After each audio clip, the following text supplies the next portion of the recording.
Welcome to DayZ. The DayZ medical system is complex in a variety of different ways, so today I hope to simplify all the different things that you can catch out there in the wild and make you able to process why you got it and then also how to resolve it. So sit back, enjoy, and learn a little bit. The first thing that we have to understand in order to even approach sickness is the immunity system. And this is sort of the underlying system that allows the game to understand whether or not your character is in a bad way.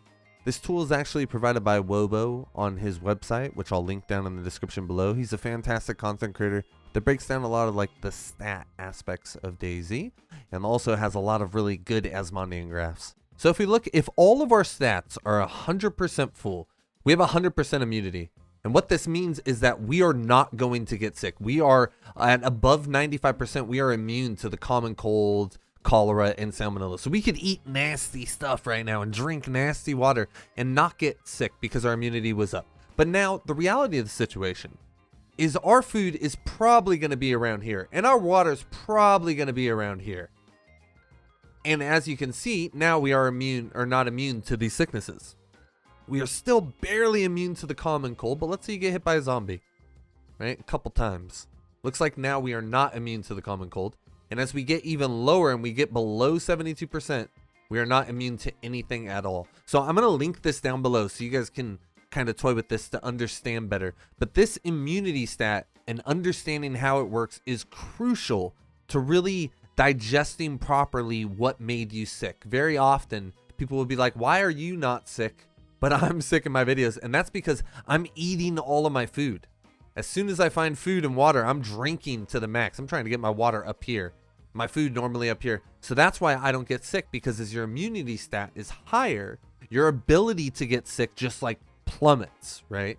But as we start to get hungrier and we start to get thirstier and we got hit by a zombie and we lost a little blood, you can see how quickly not being able to process the different elements of survival in the game can really affect how quickly we get sick. So this is important to understand in everything else moving forward. And now we're going to talk about all of the sicknesses with you guys. The sicknesses you can get in DayZ are the common cold and its variants, cholera, salmonella, wound infection, Kuru, gas poisoning, regular good old-fashioned poisoning, heavy metal poisoning, and a broken leg, which we'll talk about in a little bit. But these are the sicknesses, and some of them have different stages and different levels, but all of them are going to be something that by the end of this video, you're going to be able to manage and understand how to avoid as well. The most common sickness you're going to come across is the cold, and sneezing will be the only symptom that you'll come across for this sickness. You get this sickness essentially when your body is too cold for too long. The colder your survivor, the higher likelihood of the sickness. The higher the immunity stat of your survivor, the lower chance you will get the sickness. You should think of it like 5 to 15 minutes of being dark blue, and you're probably going to get this sickness sometime in between there, depending on your immunity stat. This will spread through proximity. So if you have a friend who's disgusting and he's sneezing all over the place, get away from him. Keep like a 10-foot gap, that's about 3 meters in between you guys, and wear face guard. Different face guards that cover your mouth will have varying protection values. And a way that I think about this, like, yeah, I could show you all the stats, but if it's covering your mouth in a way that's for medical reasons, those masks are probably the best, right? But a balaclava does good coverage and different items, and both you and your friend could wear these to protect yourselves. You can reduce sneezing by using codeine or morphine. So if you're sneezing a bunch, you could pop a codeine, and it won't cure your sickness or help you get rid of the virus, but it will make you sneeze less, therefore making you less contagious and also making it less likely that an enemy is going to hear you sneezing and get you real good. If you eat food from someone who has the sickness, you can also contract the sickness. So like if you share my water bottle, boy, we sharing lips, you sick now. The easiest cure to the common cold is just to pop some multivitamins and some tetracycline. It will kill off the infection pretty fast if you're in stage 1. Alongside this, keeping your character warm and keeping your immunity stat high will help naturally remove the sickness. So you really don't even need multivitamins. You could just get your character to a couple heat buffs, eat a bunch of food, drink a bunch of water, and the sickness will just go away. After 10 to 25 minutes, if untreated, the common cold is going to evolve kind of like a Pokemon into its next stage, and that stage is Influenza. Now, in addition to the sneezing from the previous stage, influenza comes with a cough and a fever. So your character will start wiping their forehead constantly, and they'll start coughing at random intervals. The coughing will become more frequent as your survivor becomes more sick. The fever causes blurry vision, which leads to you draining water faster too because your character inside is overheating. Once again, codeine or morphine will lower the sneezing and the coughing by just about half. And the same solution to conquering the common cold is used for influenza. Multivitamins and tetra and keeping your immunity stat high alongside a warm temperature. These are the things that are going to stop influenza. And more so than in the common cold, you're going to need multis and tetra, mainly multis, to fight off influenza effectively. And once again, if you don't take care of it, it develops into stage 3, its final form, Blastoise of infections. It evolves into pneumonia. And this is if you untreat your influenza for 30 to 45 minutes, just about, you're going to end up evolving it into pneumonia. This form of the virus is fatal. You can tell if you have this form of the virus because your character is going to be like wheezing for air trying to breathe. And you're going to have constant health loss. Unlike the previous versions of the virus, pneumonia cannot be cured with multivitamins. The only way to knock the virus back down to influenza is 2 tetracycline pills. You're going to pop 2 pills right away. And eventually the virus should drop down to influenza. If you have more pills, I would wait till your logo wears off. So wait till your medicine logo wears off. And then you're going to pop 2 more. And we'll show you that just in a little bit here. After knocking it back down, so once you go from pneumonia and you take those 2 tetracycline and your sickness goes down and you no longer are breathing like a mad person and you're no longer losing HP, now you can cure it like the old influenza. You're going to get your immunity stat high, you're going to take some multis, and you're going to take some tetra, and you're going to be good to go eventually, my friend. Keep pushing forward. The next sickness we're going to be talking about is cholera. And you get cholera from drinking any unclean water source. This could be a pond, a lake, a river, or any unclean container. All containers spawning water in the world have a 50% chance around of carrying this pathogen. After drinking the dirty water, 10 to 30 minutes later, the effects will start to take place. This will include a fever where your character will wipe his head, and also water loss and blurry vision. But the worst effect of cholera by far is the vomiting. It'll cause your stomach to go from being able to hold a lot of food to just about 10% of what you normally can carry. Each time you vomit as well, you'll lose a lot of water stat and nutrition stat. This is normally what kills players. In order to treat the infection, you need either tetra or multivitamin pills. Just one of the two. You need to take 1 pill, wait till your icon depletes on your screen, and then take another pill. And you need to repeat this cycle until the sickness disappears. For multivitamin pills, it'll take somewhere between 4 and 10 pills. For tetra, it'll take 2 to 5 pills, generally speaking. When under the effects of cholera, you can eat and drink, but you just have to do so in really small increments. So I can't sit there and pound an entire thing of chips to my face. I have to eat a little bit, wait till my lines start going down, and then eat a little bit more. If done properly, you can heal from the disease by raising your immunity stat above 95%. This is very hard to do though, because you will have to make 0 mistakes on your way to 95%, which means you would have to have a full stomach and full water, and do this all while having a 10% capacity in your stomach. It is quite difficult to do, but you can do it. It's important to note now, when consuming a multivitamin, your immunity stat is temporarily moved to 100%, which means after you pop a multivitamin, you could drink water from a pond. You're essentially immune to cholera outright. This immunity boost will last 5 minutes. Normally, a smart plan is to take 1 multivitamin. If you have to drink dirty water, drink that water, wait about 3 minutes or so, and pop another multivitamin just so you don't miss out on that immunity buff while that water's going through you. You can spread this disease by sharing food with a nasty friend. So if your friend is vomiting all over the place and they have vomit on their lips, don't share food with them. Next up is one of the deadlier sicknesses, and that is wound infection. This is an ailment that happens when you do not bandage with a disinfected item or you let a wound heal naturally, which normally happens after like 5 minutes. When you have any of these 4 items, rags, bandages, bandanas, or sewing kits, You can apply them when you have a bleed to stop the bleed. However, if you apply these items to stop a bleed, when you haven't already disinfected them, there is a chance that you will get a wound infection. The chance varies based on the item. Generally speaking, sewing kits are the worst, and then bandanas and rags, and then bandages are the best to bandage with even if they aren't disinfected. You're kind of rolling the dice that you will get a blood infection. If you do get a blood infection, in stage 1, you will begin moaning in short spurts. Your vision will blur, and your stamina will recover a little bit slower. This part is my hypothesis, but I believe alongside all this, you will struggle to fight zombies, and your strikes will have less power versus them. I find that when I'm really sick and I'm trying to fight a zombie, I punch like a coward. While in stage 1, if you have any disinfecting items, you can apply it directly to the wound to resolve the infection. It will just get rid of the problem. This is a disinfectant spray, iodine tincture, or an alcohol tincture. Normally for me, it takes 2 applications of these items in order to stop the wound infection, although it can vary based on the developmental stage that it's at the time. If you can apply though, you always should until the sick icon disappears and your symptoms finally chill out. After 20 minutes in stage 1, it'll develop to stage 2. This is when the serious issues start kicking in. You can no longer cure your wound with disinfecting it.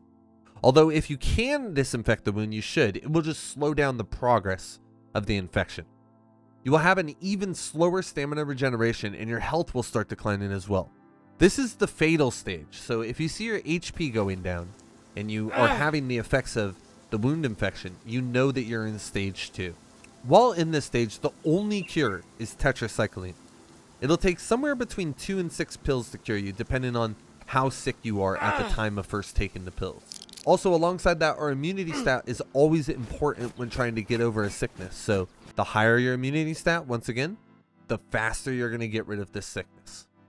Wound infection is particularly tough because if you punch a wall and you don't realize you're bleeding and then it naturally heals, you're almost guaranteed to get a wound infection. Or if your shoe's ruined and you run without realizing that you have a bleed and it heals naturally, you will result in a wound infection. Fix it with Tetra. Next up is Salmonella. You get Salmonella a variety of different ways. Eating meat or fat that is uncooked, boom, Salmonella. Eating guts from any animal, Salmonella. Eating meat from any wildlife predators such as wolves or a bear, they all have a 50% chance of giving you Salmonella. And lastly, consuming anything while your hands are bloody will also result in Salmonella.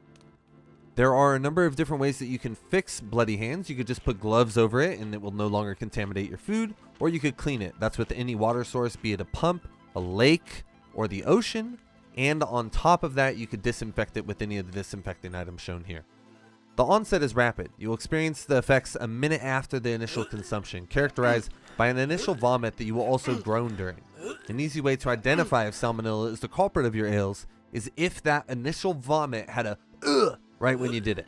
After 5 or 6 minutes, the disease will reach its full effect. After getting Salmonella, you'll need 1 to 5 charcoal tablets or a couple multivitamin pills. Just as before, whenever the effect of a pill wears off, you want to be ready to take another pill, no matter which pill it is that you're using to cure the ailment. The only other way to cure Salmonella is by maintaining a good immunity stat and by eating small amounts and drinking small amounts, as we previously spoke on as well.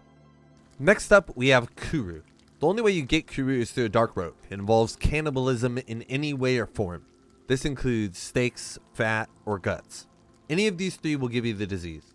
Alongside this, you can get other sicknesses as well from the meat you consume, whether it be rotten, uncooked, or burnt. This is an undeadly disease, which means it's not going to kill you. It's not going to really give you too many negative effects, but it is going to speak a great truth to other survivors you come across in DayZ. You stooped to the ultimate evil. You walked in the darkness and made it a home. Shout out to you, bro.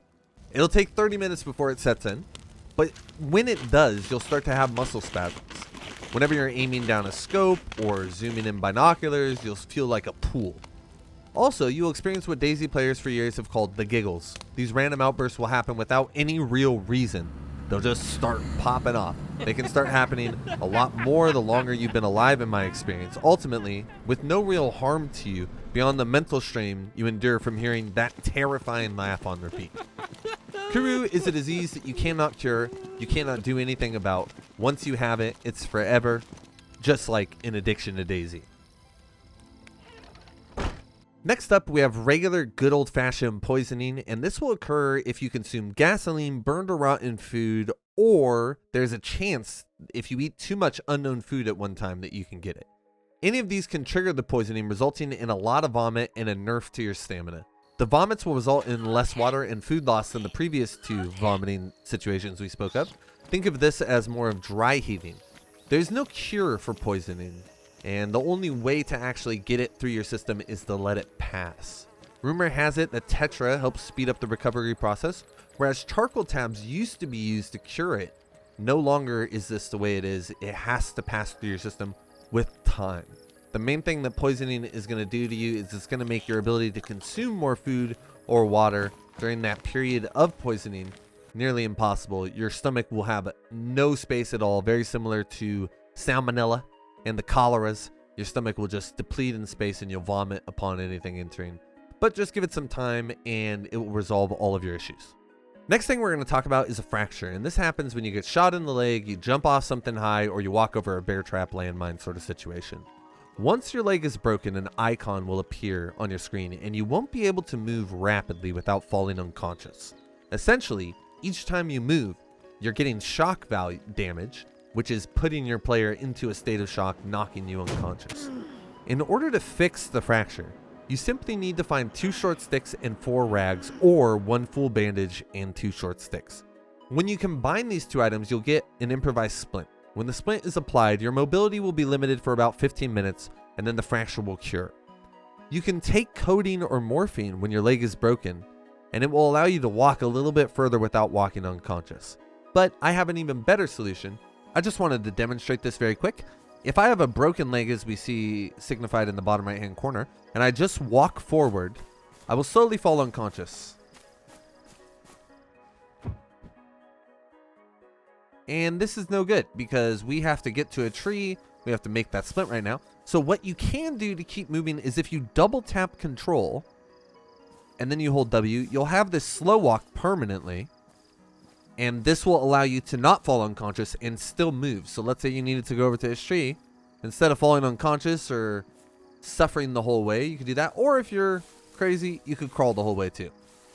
You can crawl as far as you want with a broken leg. The downside to having a broken leg is that your character for a long time will have an unseen enhanced sensitivity to shock damage. Meaning zombies hitting you will knock you out faster than before. Bullets from a survivor, those will knock you out faster than before. Or even just them meleeing you, another survivor hitting you with maybe a baseball bat. It's going to knock you unconscious far faster than it would normally. It is a brutal reality of broken legs in DayZ that it is like a curse upon your character and really works against you for an extended period of time. The only way you can fix this is by being healthy for a long time. If you don't apply a splint and choose to naturally heal it, it'll take about 35 minutes for that broken leg to heal on its own and allow you to move like normal. Also, alongside this, that shock value thing that I just talked about, you'll be even lower bone density value, so your character will be even more susceptible to being knocked out. Having a broken leg early on in an adventure is really tough, and as much as I hate it, it's almost like you may as well restart, even though I will push through. As a new player, I would recommend if you break your leg and you just started your adventure, start over, because this effect of having a lower bone density stat will really punish you as you push further into your adventure, and ultimately often leads to people's deaths. Next up, we are talking about gas poisoning, and this happens from entering a contaminated zone without the proper equipment or having any cuts while standing in a contaminated zone. It's important to note that if you have any blood bags on you when you enter a toxic zone, they will immediately become tainted, and infusing your blood with a tainted blood bag will give you the gas poisoning.